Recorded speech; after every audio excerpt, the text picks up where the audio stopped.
Hello दोस्तों, नमस्कार। मैं अपने यूट्यूब चैनल में आप सभी का स्वागत करती हूँ। बेटी विवाह गीत अच्छा लगेगा तो लाइक कीजिएगा, और नए हैं मेरे चैनल पर तो सब्सक्राइब कीजिएगा, और कमेंट में बताइएगा कैसा लगा मेरा गीत। आरे के लगावेला घनी फूलवरिया हो, के लगावे राखवार, के लगावे राखवार।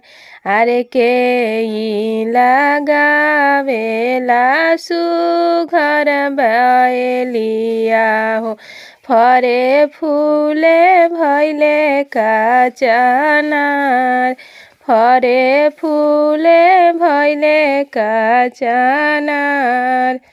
पापा मोरे लगावेले घनी फूलवरिया हो, चाचा लगाई राखवार, चाचा लगाई राखवार।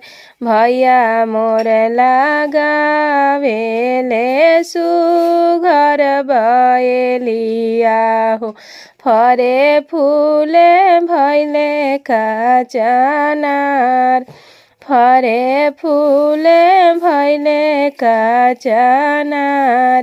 करावा चढ़ल अइले दुल्हा, सुंदर दुल्हा, सब फूल दिहले झाराई, सब फूल दिहले झाराई।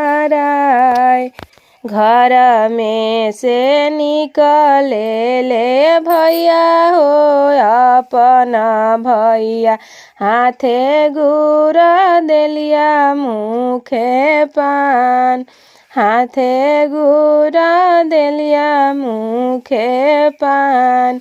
एही गुर देलिया से दुल्हा के मरबो, सब फूल दिहले झाराई, सब फूल दिहले झाराई। घर में से निकलेली बेटी हो, सुंदर बेटी, हाथे डलरिया मुखे पान, हाथे डलरिया मुखे पान।